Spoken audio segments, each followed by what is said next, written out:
جو میدان ہے یہ تاریخی ہے اور بہت سخت آزمائش ہے صحابہ کے لیے. اب تو تعداد 1000 کے برابر تھی، 1000 کے برابر تعداد تھی مسلمانوں کی، اور ان کی بہت زیادہ تھی. لیکن ہوا کیا یہاں پہ؟ معاملہ پلٹ گیا تھا. جو مسلمانوں کو اللہ نے فتح عطا کی تھی وہ حضور پاک صلی اللہ تعالی علیہ وسلم کی ایک بات جس کا صحابہ نے انتظار نہیں کیا، جس کی پاداش میں جیتی ہوئی جنگ شکست میں بدل گئی. میں آپ کو بتاتا ہوں کہ حضور پاک صلی اللہ تعالی علیہ وسلم کی ہر بات کا کتنا لحاظ کرنا ضروری ہے امت کو. میدان احد کیسا ہے اس کا لوکیشن میں آپ کو بتاؤں. میدان احد ایسا تھا کہ مشرکین سامنے ہیں، مومنین اس طرف ہیں، اور مومنین کو حضور صلی اللہ علیہ وسلم کی طرف سے ایک چھوٹا سا ٹیلا ملا تھا، ایک پہاڑی جس کو جبل رمات کہتے ہیں. آج بھی وہ موجود ہے مدینے سے 5 کلومیٹر بعد احد پہاڑ کے سامنے جہاں یہ جنگ ہوئی. لوکیشن کے اعتبار سے حضور پاک صلی اللہ علیہ وسلم نے سب سے بہتر لوکیشن منتخب کیا تھا، کیونکہ پہاڑ کی اونچائی پر 50 تیر انداز صحابہ کو کھڑا کیا. تیر انداز صحابہ کو حضور نے کھڑا کیا اور کہا تھا کہ جب تک میں نہ کہوں نیچے نہیں اترنا. یہ لفظ پر آپ توجہ دیں. حضور نے کیا فرمایا؟ جب تک میں نہ کہوں یہاں سے نیچے نہیں آنا. صحابہ تیر لے کر کھڑے رہے. اب یہ سب سے بہترین پوائنٹ تھا مومنین کے لیے، صحابہ کے لیے. جب بھی کوئی مشرکین حملہ کرنے کے لیے آگے آتے یہ اوپر سے تیر برسانے لگ جاتے. اوپر جو بھی ہوتا ہے وہ فائدے میں ہے. تو مشرکین شکست کھا کر کے بھاگ رہے تھے، اور صحابہ اکرام نے دیکھا دوپہر سے پہلے ہی مشرکین اپنا ساز و سامان چھوڑ کر بھاگ گئے، کافی دور بھاگ گئے. تو یہاں جو مومنین تھے وہ سب مال غنیمت جمع کرنے لگے. جو مال بچا ہوا تھا وہ جمع کر رہے تھے. تو اوپر جو صحابہ کھڑے تھے تیر انداز صحابہ، ان میں سے اکثر صحابہ نے کیا کہا؟ جنگ ختم ہو گئی، چلو ہم بھی اترتے ہیں، مال غنیمت جمع کرتے ہیں. لیکن چند صحابہ نے کہا نہیں، انتظار کرو حضور کا حکم آنے تک. دیکھیں یہ صحابہ میں آپس میں اجتہادی اختلاف تھا. تو جن لوگوں نے اترنے کا کہا انہوں نے یہ کہا نہیں، حضور نے جنگ ختم ہونے تک کی بات کہی تھی، اب جنگ ختم ہو گئی، دیکھو مشرکین بھاگ گئے، اب کچھ رہا نہیں، ہم اتر جاتے ہیں. 50 میں سے 40 صحابہ اتر گئے، مال غنیمت جمع کرنے لگے. مشرکین کی طرف سے بہادر جنگجو خالد بن ولید آئے ہوئے تھے. اس وقت وہ ایمان لائے ہوئے نہیں تھے، لیکن جنگ کی بہادری میں ان کی مثال نہیں تھی. انہوں نے دیکھا مین پوائنٹ یہی تھا. جبل رمات یہ جب خالی ہو گیا تو خالد بن ولید نے 200 گھڑ سواروں کو لے کر کے پیچھے سے راؤنڈ مارتے ہوئے آیا، اور واپس پیچھے کی جانب سے یہ جو 10 اوپر کھڑے تھے ان کو پہلے مار دیا، شہید کیا. اور اس کے بعد اچانک جو صحابہ مال غنیمت جمع کر رہے تھے ان پر انہوں نے حملہ کر دیا. اب جو مشرکین بھاگے ہوئے تھے وہ بھی پلٹ آئے، ادھر سے وہ پلٹ آئے، پیچھے سے خالد بن ولید کی فوج، بیچ میں مسلمان پس گئے، جس میں 70 صحابہ کی جانیں گئی. 70 صحابہ کی جانیں گئی. یہ احد کا معرکہ جو ہے بڑا تفصیلی ہے، میں شارٹ بیان کر رہا ہوں. 70 صحابہ کی جانیں گئی. یہی وہ جنگ ہے جس میں امیر حمزہ کا کلیجہ چبایا گیا تھا. سینہ چاک کر کے ہندا نے کلیجہ نکالا اور کچا چبایا تھا. یہی وہ جنگ ہے جس میں حضرت عبداللہ بن جہش صحابی رسول ہیں، جن کی انگلیاں پوری کاٹی گئی، ہونٹ کاٹے گئے، ناک کاٹی گئی، کان کاٹے گئے، دانت توڑے گئے، ایک ایک ٹکڑا کر کے سوئی سے ہار بنایا گیا، پیرو کر کے ایک رسی میں ڈال کر کے ہار بنایا گیا ان کے ٹکڑوں کا. اور مشرکین نے وہ ہار پہن کر کے فخر سے اعلان کیا تھا عبداللہ بن جہش کے گوشت کے ٹکڑے. صحابہ کے ساتھ یہ معاملہ ہوا احد کے میدان میں. یہی وہ احد کا میدان ہے جس میں رسول پاک صلی اللہ علیہ وسلم پر ایک ظالم نے لوہے کی ٹوپی ماری تھی جس سے 2 دانت مبارک شہید ہوئے تھے. یہ سب کیوں ہوا تھا جانتے ہیں؟ صرف اور صرف ایک بات تھی. میرے آقا نے فرمایا تھا جب تک میں نہ کہوں نیچے مت آنا. بات سمجھ رہے ہیں؟ قرآن میں اللہ نے فرمایا، اللہ تبارک و تعالیٰ نے فرمایا فَلْيَحْذَرِ الَّذِينَ يُخَالِفُونَ عَنْ أَمْرِهِ، لوگوں کو چاہیے کہ میرے رسول کے حکم کے خلاف کرنے سے بچیں، ورنہ کیا ہوگا؟ ان تصیبہم فتنہ او یصیبہم عذاب علیم۔ رب تعالیٰ فرماتا ورنہ اللہ تم کو فتنے میں مبتلا کرے گا یا دردناک عذاب میں گرفتار کرے گا۔ یہ دو چیزیں ہو سکتی ہیں۔ حضور کے بارے میں اگر تم نے خیال نہیں کیا، حضور کی حدیثوں کو ہلکے میں لیا، تو پھر یا تو فتنے میں مبتلا ہوگی امت یا پھر دردناک عذاب میں گرفتار ہوگی۔ ارے وہاں 70 صحابہ کی جانیں گئی، میں کہتا ہوں آج 7 لاکھ جانیں ہماری جا رہی ہوں گی صرف اسی بنیاد پر کہ یہ رسول پاک کے حکم کو اہمیت نہیں دے رہی امت۔ کیا چیخ چیخ کر کے مبلغین اور علماء نہیں بیان کر رہے ہیں آ جاؤ حضور کے طریقے پر؟ یہاں پر منہ پھیر کر کے چل پڑتے ہیں، تو پھر جانے تو جانی ہے نا اپنی۔ حضور کی مخالفت کرنا معمولی بات نہیں، ہزاروں نہیں لاکھوں جانے جائیں گے۔ اب میں آپ کو بات عرض کرتا ہوں، وہاں پر جن صحابہ نے جو کردار ادا کیا وہ بھی تو بیان کرنا ہے۔ چلیں ایک خطا تھی، اجتہادی خطا، جس کی وجہ سے 70 جانیں گئی، لیکن صحابہ میں جو حضور کے لیے تڑپ تھی، جو جانثاری تھی، پوری زندگی کہیں مطالعہ کر کے لاؤ، کسی کے پاس ایسی جانثاری نہیں مل سکتی، نہیں ملے گی۔ مدینے سے ایک خاتون دوڑتی ہوئی آ رہی ہے، بیچ راستے میں اس کو کسی نے کہا بی بی جان تمہارے شوہر شہید ہو گئے۔ وہ کہتی ہے انا للہ و انا الیہ راجعون۔ آگے بڑی، کسی نے پھر بیچ راستے میں اس خاتون سے کہا تیرے بھائی کا انتقال ہو گیا احد کے میدان میں۔ وہ انا للہ پڑی آگے بڑھ گئی۔ کسی نے بیچ میں پھر کہا کہ تیرے باپ اور بیٹے بھی شہید ہو گئے۔ عورت کے 4 ہی تو رشتے ہیں اہم، باپ ہے، بیٹا ہے، بھائی ہے اور شوہر ہے۔ اور اس خاتون کے چوتھے آدمی نے جب یہ خبر دی کہ تیرے بھائی کا بھی انتقال ہوا، تیرے باپ کا بھی، وہ جھلا کر کے کہتی ہے اے آنے والوں، سب میرے رشتہ داروں کی موت کی خبر دے رہے ہو، ذرا یہ تو بتاؤ محمد رسول اللہ سلامت ہے یا نہیں؟ میرے آقا صلی اللہ تعالی علیہ وسلم کی زندگی کی خبر کیوں نہیں دیتا؟ اللہ اکبر، اپنوں کی کوئی پرواہ نہیں تھی۔ اور جس آنے والے نے یہ کہا نہیں میرے آقا سلامت ہیں، تو وہ کھل کر کے کہتی ہے اگر میرا چاند سلامت ہے تو میری پوری کائنات سلامت ہے۔ اس عرب خاتون کو تو دیکھیں، اگر رسول اللہ سلامت ہیں تو میری پوری کائنات سلامت ہے۔ وہ صحابہ کا ہی تو عقیدہ تھا جس کو بریلی کے امام نے ترجمہ کر کے یہ ہمیں بتایا تھا۔ ان کا عقیدہ تھا بیٹا گیا ہے تو نام مصطفیٰ پہ گیا، بھائی گیا ہے، باپ گیا ہے، لیکن پھر ہم ان کو یہ یقین تھا کون دیتا ہے دینے کو منہ چاہیے، دینے والا ہے سچا۔ ہاں، ان کے پاس نبی پاک صلی اللہ تعالی علیہ وسلم کی ذات تھی، تو جتنا کچھ جائے میرے مصطفیٰ کریم کی بارگاہ تو وہ ہے جہاں اگر حضرت علی سو جائیں تو سورج کو پلٹایا جا سکتا ہے، تو سورج پلٹ کے آ سکتا ہے، تو رشتے کیوں نہیں مل سکتے؟ صحابہ کا عقیدہ تھا، اس لیے سب ان کے نام پر فدا کرتے تھے۔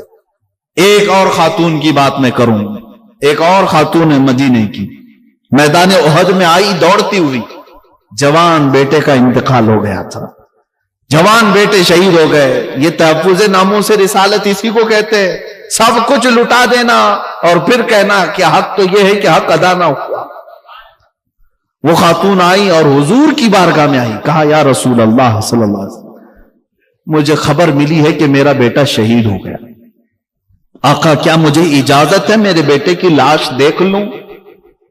یہ نہیں کہ ہٹو بھاگو چھوڑو میرا بیٹا کہاں ہے، نہیں، حضور کی بارگاہ میں آ کر پوچھتی ہے یا رسول اللہ اجازت ہے تو میں اپنے لال کو دیکھ لوں؟ میرے آقا نے فرمایا ہاں، وہ لاشوں میں تیرا بیٹا ہوگا، دیکھ لے۔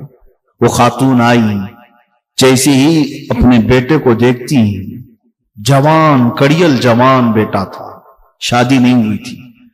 وہ خاتون ماں ہوتی ہے، جبہ ہٹا دیا، اس کی پیٹھ پر ہاتھ پھیرنے لگی، اس کے بعد پھر لاش کو پلٹا دیا، پھر سینے پر ہاتھ پھیرتی ہے، ہاتھ میں خون لگا تو فوراً سجدے میں گر گئی، دعا کرتے ہوئے اللہ کی بارگاہ میں شکر بجا لاتی ہے کہ مولا تو نے میری قبول کر لی۔